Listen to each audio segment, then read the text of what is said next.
એકતાથી બોલવાનું છે. બે હાથ પકડ કરીને ઊંચાથી મોટા અવાજે બોલવાનું છે. મારી એકલી વાત ન નીકળે તો તમારા બધાને બહારથી આપણે દિલ્હી સુધી અવાજ પહોંચવો જોઈએ. જોઈએ છે ને પગાર બધાને? બરાબર? 24,800 અને 20,300 જોઈએ છે બધાને? આશાઓને ઇન્સ્ટિટ્યૂટ જોઈએ છે? વધારે પગાર જોઈએ છે? 2000 માં કામ નથી કરવું કોઈને આશાઓને? તો બે હાથ ઊંચા કરી જુસ્સાથી બધાએ બોલવાનું છે.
નમસ્કાર, ભાટી ટીવીમાં આપનું સ્વાગત છે. આજે આપણે આવ્યા છે વાંકાનેર મામલતદાર ઓફિસે આવ્યા છે અને ત્યાં બહેનો ધરણા કરે છે.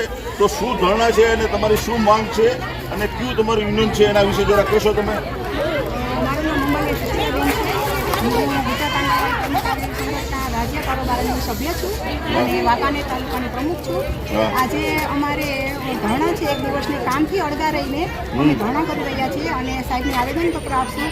કારણ કે અમારી મુખ્ય માંગણીઓ અત્યારે એ છે, એક તો મોબાઈલ અને જે ઓગસ્ટ 20થી જે 24,800 વર્કરને અને 20,300 હેલ્પરબેનને જે સરકારે હાઈકોર્ટે જે ચુકાદો આપ્યો છે એ સરકાર આપવા તૈયાર નથી.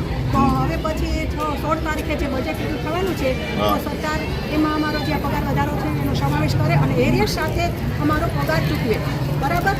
અને જે મોબાઈલ છે તો મોબાઈલ બેનો પોતાના પર્સનલ કામ કરે છે અને 2019માં મોબાઈલ આપ્યા હતા એ 1 વર્ષ માટે ચાલ્યા છે, પછી એ ચાલ્યા નથી અને ત્યાર પછી સરકારે મોબાઈલ આપ્યા નથી અને ડિજિટલ કામગીરી નહીં આવે તો સરકાર સારી ક્વોલિટીના અને 5G ક્વોલિટીના મોબાઈલ આપે તો તેનું એમાં સરખી રીતે કામ કરી શકે.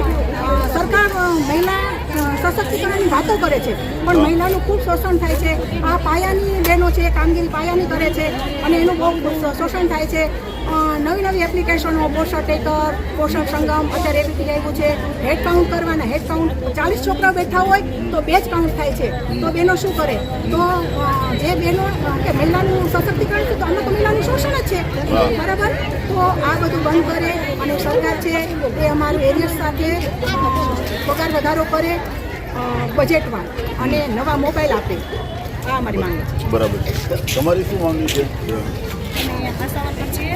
અમારી એક જ માંગ છે કે અમારો પગાર ફિક્સ કરે. કેમ કે અમે આવેદનપત્ર દઈ બહુ ઘણા બધા આવેદનપત્ર આપ્યા છે કે લગભગ 2009થી અમે આવેદનપત્ર આપીએ છીએ. સરકાર પણ જાણે છે કે કોરોના કાળમાં જે આશાબેનની જે કામગીરી કરી છે ને એમને વડાપ્રધાન મોદી સાહેબે પણ અમારા આરોગ્યનું કામ લગતીને વખાણ કર્યા છે. પણ એ વાત સાચી છે કે અમારા વખાણ કર્યા છે પણ ખરેખર સરકારને ખબર છે કે માતા મરણ અને બાળ મરણ ઘટ્યું છે. જ્યારથી આશા વર્કરની નિમણૂક કરી છે ને ત્યારથી માતા મરણ ને બાળ મરણ ઘટ્યું છે અને એ લોકોને 100% ખબર છે. છતાં અત્યારે હાલમાં અમારી પોઝિશન એવી છે કે અમને 2,000 પગાર દેવામાં આવે છે. અત્યારે આ મોંઘવારીમાં 2,000માં થાય એમ નથી. તેલના ડબ્બાની કિંમત અત્યારે 3,000 રૂપિયા છે. તો સરકારને એવું સમજવું જોઈએ કે આ બેન જો 15 વર્ષથી જો આરોગ્યનું કામ કરતી હોય તો ખરેખર અમારી પર ધ્યાન દેવું જોઈએ. અમારો ફિક્સ પગાર કરવો જોઈએ. કેમ કે માતા મરણ ને બાળ મરણ પહેલાં અમારી જ્યારે નિમણૂક કરી હતી ને કે એની ઉપર બહાર દઈને તમારે કામ કરવાનું છે. અને ખરેખર એ લોકોએ એમ કીધું કે ના આ લોકોની ભરતી થઈને ત્યારથી કે રિઝલ્ટ સારું આવે છે અને માતા મરણ બાળ મરણ અમે અટકાવેલું છે, બરાબર. અને થાતું નથી. પણ તો હવે અમે એટલી માંગ કરીશું અમારો ફિક્સ પગાર કરે. અમે આવેદનપત્રમાં કોઈ બાકી જ નથી રાખી 2009થી પણ છતાં અમારું કાંઈ ધ્યાન દોરવામાં આવતું નથી. પાછું અમે એવું દબાણ કરવામાં આવે છે કે તમે અત્યારે હાલમાં અમારું જે ઇન્સેન્ટિવ અમે કામ કરીશું તો એમાં એવું હાલમાં અત્યારે અમને અમારી એસપી વાયસી અને એસપીએનસી વિઝિટ અમારું એમ કે આ તમે એન્ટ્રી નહીં કરો તો સરકારે અમને મોબાઈલ તો આપ્યા નથી અને અમને એન્ટ્રી કરવાનો તો વિચાર કરો કે તમે આ સરકારી ઇમારતો બનાવી છે એમાં જે અધિકારી બે છે લેપટોપ એના ઘરેથી લઈને આવે છે તો અમારી ઉપર આવું દબાણ કેમ કે તમે ઓનલાઈન એન્ટ્રી કરો? એટલે અમારી એક જ માંગ છે કે અમારો પગાર ફિક્સ કરો. બાકી અમારા આરોગ્યનું કામ કરવું છે કે અમારા ગામને સારું આરોગ્ય મળે અને બધી બેનું કામ કરવા તૈયાર જ છે. પણ આમાં એક પણ બેનને એવી નથી અમારી આશા વર્કર કે કોઈ બેનનો ઘરવાળો 25,000 પગાર વધારો હોય. એટલે અમારી જે કાંઈ મજબૂરી છે એનો લાભ લે છે સરકાર અને અમારી ઉપર આવો અન્યાય ન કરે. અમારી રજૂઆત તો ઠેઠ સુધી પહોંચે અને અમારો ફિક્સ પગાર હોય. દર્શક મિત્રો નમસ્કાર. તમે જોઈ શકો છો કે આજે ભારત સરકાર અને ગુજરાત સરકાર આજે નારી સશક્તિકરણની વાતો કરે છે, મોટી મોટી બૂલબાંબો મારે છે અને આજે બહેનોને ભણાવવાની વાતો કરે છે. પણ જ્યારે તમે આજે આશા વર્કર બહેનો અને આંગણવાડીના બહેનોને જોઈને એની વાતો સાંભળીને આપણને એવું થાય છે કે ખરેખર આ લોલીપોપ જ આપી છે સરકાર. સમજ્યા કે નહીં? ખરેખર જો સાચા અર્થમાં જો આંગણવાડીની બહેનોને 2000માં સાહેબ અત્યારે તેલનો ડબ્બોય નથી આવતો. કે કાંઈ ચટણી નથી થતું, તો એની જગ્યાએ ખરેખર એમને 15-20 હજાર પગાર જેની જે માંગણી છે એ માંગણી સંતોષો તો સાચા અર્થમાં નારી સશક્તિકરણ થશે. બાકી તો નારીનું આ શોષણ થઈ રહ્યું છે. આ જે નારા પર જે સાંભળશો તમે ભાટી ટીવીના માધ્યમથી, તો તમને ખરેખર સાચા અર્થમાં થશે કે આ બહેનો એક મહિના સુધી જે આજે પોતે તમે મોબાઈલ નથી આપ્યો તો મોબાઈલની કામગીરી તમે એની પાસેથી લ્યો છો, તો ખરેખર તમે એને મોબાઈલ આપો સારો મજાનો તો તમારી સારી કામગીરી થશે. સારું પગાર આપો તો સારી કામગીરી થશે. બાકી 2000ની અંદરમાં કાંઈ ન આવે, ચટણી નથી આવતી સાહેબ, તો તમે એવી અપેક્ષાઓ જે રાખી રહ્યા છો એ અપેક્ષા જો તમારે રાખવી હોય તો ખરેખર તમારે એને 15 થી 20 હજાર પગાર આપો, તો જ આંગણવાડીની બહેનો અને આશા વર્કર બહેનોનું જે શોષણ થતું અટકશે. બાકી તો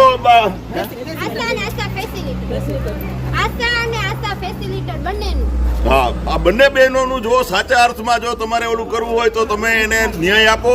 આજે ન્યાય માટે થઈને જો આજે મામલતદાર ઓફિસે આટલા બધા બહેનો આજે 300 થી 400 બહેનો બેઠા છે ધરણા પર, અને એ ધરણા પર બેઠા છે એની માંગણી ખરેખર સાચા અર્થમાં સાચી છે. અને અસંખ્ય વાર એમને જો નિવેદનો પણ આવેદનપત્રો પણ આપ્યા છે, પણ તેમ છતાં સરકારે આ ખાડા કાન કરી અને નારી સશક્તિકરણના નામે આ બહેનોને લૂંટી રહ્યા છે. તો લૂંટવાનું બંધ કરો અને સાચા અર્થમાં એમને ન્યાય આપો, એવી ભાટી ટીવીના દ્વારા હું પણ માંગણી કરું છું તમારી પાસે. હા, બોલો બોલો બોલો.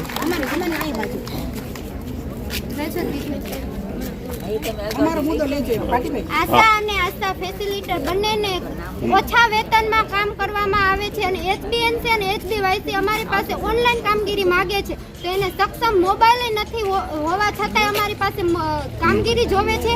અને એને કામગીરી જોતી હોય તો અમને ફિક્સ પગારમાં કરે, અને કાયમી કર્મચારી ફિક્સ ટાઈમ કરે, અને ફિક્સ ટાઈમ કરે, અને બાર મરણ અને માતા મરણ બંને અમારા દ્વારા જ ઓછું થયું છે. આશા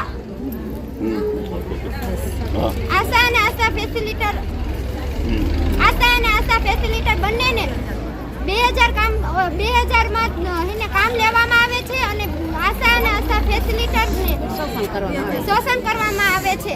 અને આશા અને આશા ફેસિલિટરને યુનિફોર્મ દર વર્ષે 2 યુનિફોર્મ આપવો જોઈએ, અને એ પ્યોર કોટન નો હોવો જોઈએ, સિલ્ક નો નહીં, અને દર વર્ષે ફરજિયાત આપવો જોઈએ. જે બહેનોને નથી આપેલા એમને હેને આ મુદ્દો અમારો મુદ્દો અમારો હેને સરકાર સુધી પહોંચે કે યુનિફોર્મ અમને દર વર્ષે એને પ્રોવાઈડ થવા પડે. જેમ આંગણવાડી વર્કરને અને હેલ્પરને થાય છે એ જ રીતે અમને પણ પ્રોવાઈડ થવા પડે.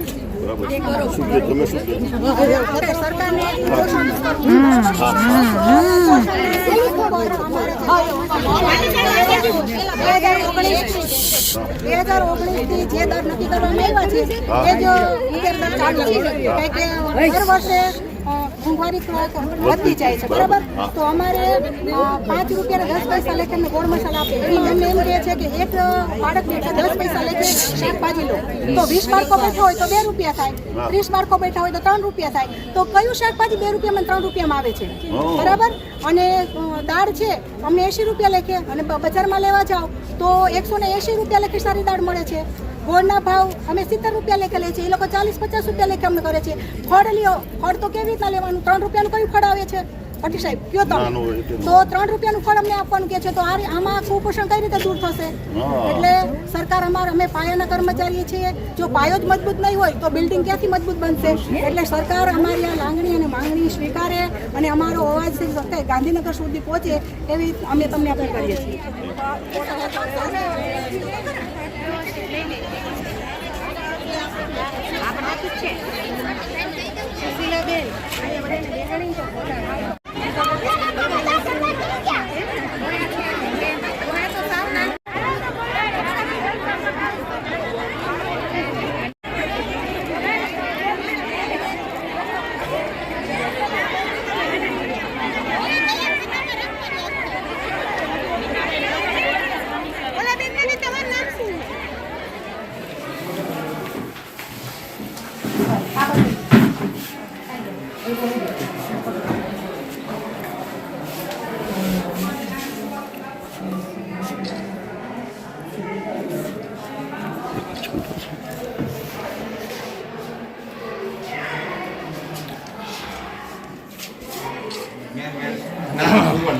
હાલો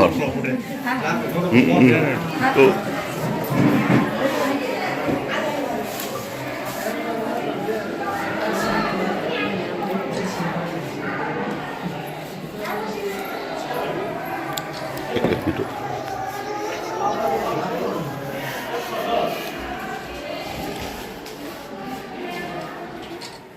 આપણે તો ફોટો લઈએ ને. સાહેબ અમારી એક જ માંગણી છે કે અમારો પગાર ફિક્સ કરે. અમે જે 2009થી કામગીરી કરીશું ને સતત અમે આવેદનપત્ર બહુ આપ્યા છે કે ફિક્સ પગાર કરે. અને જે ઓનલાઈન કામગીરી છે ને તમે એક જણ રજૂઆત કરો, 2-3 જણ ભલે રજૂઆત કરો, વારાફરતી કરજો. અમારી પાસે મોબાઈલ છે નહીં, અમારે એક બેનું એવી પોઝિશન છે નહીં કે મોબાઈલ 10,000 રૂપિયા 15,000 જો અમારી સેલેરી 2,000 હોય તો અમે 10,000નો મોબાઈલ કઈ રીતના ખરીદી દઈએ. એટલે અમારી ઉપર જે પ્રેશર કરવામાં આવે છે કે ઓનલાઈન એન્ટ્રી કરો. અત્યારે હાલમાં અમને જે ઇન્સેન્ટિવ અમને જે પત્રક કાઢેલું છે ને એમાં 50 કોઠા છે. તો અમારું મોટામાં મોટું જે ચોખ્ઠા દોરેલા છે ને એમાં એક બેનને જ્યારે પ્રેગ્નન્સી રહેશે ત્યારથી અમે સેવા આપી છે ને એ બેનને જ્યારે ડિલિવરી થઈ જાય ને ત્યારે અમને 250 રૂપિયા મળવા પાત્ર છે. તો અત્યારે હાલની તકમાં અમારા 3 મહિનાના ANC અને ઈ વાઉચર કાઢી નાખવામાં આવશે અને SBS બે વાઉચર કાઢી નાખવામાં આવશે. તો તમે વિચાર કરો અમે 2000માં કઈ રીતનું અમારું કામગીરી અમે કરી તો છતાંય કરી છે ભાઈ અમારા ગામને સારું આરોગ્ય મળે માટે. એટલે અમારે એ માંગીએ છે કે અમારો પગાર ફિક્સ કરે. અને એને અમને કાયમી કર્મચારી કરે અને એને અમને યુનિફોર્મ દર વર્ષે પ્રોવાઈડ થવા જોઈએ. અને એને જ્યારે નિમણૂક કરવામાં આવે છે ત્યારે એને ધોરણ 8ની પાસ કરવામાં આવે છે. અને આશા પાસેથી ઓનલાઈન કામગીરીની આશા રાખે છે. તો 8 પાસ વાળી ઓનલાઈન કામગીરી કેવી રીતે કરી શકે? ઈ બેનને મોબાઈલ જ ચલાવતા આવડતો નથી તો ઈ બેન ઓનલાઈન કામગીરી કરી જ કેમ શકે? ઓફલાઈન જે છે એનું પણ અમને મળતું નથી. પેલા ઓનલાઈન કામગીરી કરી છે એનું પણ અમને આપતા નથી વેતન. ઈ પણ કાઢી લેવામાં આવ્યું છે. જ્યારે તો મળતું હતું અમને પહેલેથી જ. ઈ પણ અત્યારે કાઢી લીધું છે. એટલે 20,000 મળતો તો એમાંથી ને અમારા જે મળે છે ને એ આપણે કાઢી લીધા છે. એટલે સાહેબ અમારા કઈ રીતે કાઢ્યા છે ઈ અમને આપે જીઆર આપે એનો. કોને કાઢ્યા છે ને કઈ રીતે કાઢ્યા છે. તમારી આ માંગ તમે આ આવેદનપત્રમાં રજૂ કરેલી જ હશે. હા કરેલી જ છે. હવે આ તમારી માંગ અને તમારું આવેદનપત્ર સરકારમાં ઝડપથી મૌખિકમાં એટલું કહેવામાં આવે છે કે મીડિયાના માધ્યમથી જે અમારો સંદેશ પહોંચે મને એવું લાગે છે અમારો સંદેશ પહોંચતો નથી. એના હિસાબે બેનોનો આક્રોશ છે કે એટલે કહે છે કે ખરેખર અમે આવેદનપત્ર દઈ દઈને સાહેબ ઢાંકી ગયા છે. એટલે પછી આ બધા એનો ઉઘરાટ પગાર વધવો પડે એના બદલે ઘટાડે છે. અને સાહેબ કેવું હતું જ્યારે 2000માં નિમણૂક કરીને ત્યારે ગામની વહુ હોવી જોઈએ એવો એ લોકો એવો જીઆર કાઢ્યો હતો કે ગામની વહુ હોવી જોઈએ, દીકરી હોવી જોઈએ. અને ભણેલો હોય કે ન હોય એને ખબર જ છે કે આ બેન આ ગામ મારીએ છે એને ઓળખાણ વધારે. એટલે એ રીતમાં અભણ હોય તો કે બેનને લઈ લ્યો કે આરોગ્યને લગતી સેવાઓ છેવાડાના ગામડા પહોંચી શકે. ત્યારે એવું કહેતા હતા કે 4 ભણેલી હશે તો એ હાલશે 5. પણ હવે છતાં અમે આટલી જાગૃતિ લઈ આવ્યા એટલે હવે શું કહે છે કે 10-12 હોય એને લઈ આવ્યો સીધો મોબાઈલ આપી દીધો. એટલે જે અત્યારે જે બેનું ઓછું ભણેલી છે ને એને ધકેલી દેવામાં આવે કે ચાઇલ્ડ ઓનલાઈન સારી વારો. અને હવે નવી ભરતી કેમ કે જાગૃતિ અમે લઈ આવ્યા છે. આજે કોઈને ખબર નહોતી કે આશા શું છે. અને હવે એવી સરકારની એવી નીતિ છે કે હવે જાજી ભણેલી વાળી બેન તમારી રજૂઆત અમે સરકારને પહોંચાડી દઈશું. અમે એવી આશા રાખી છે.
जिंदाबाद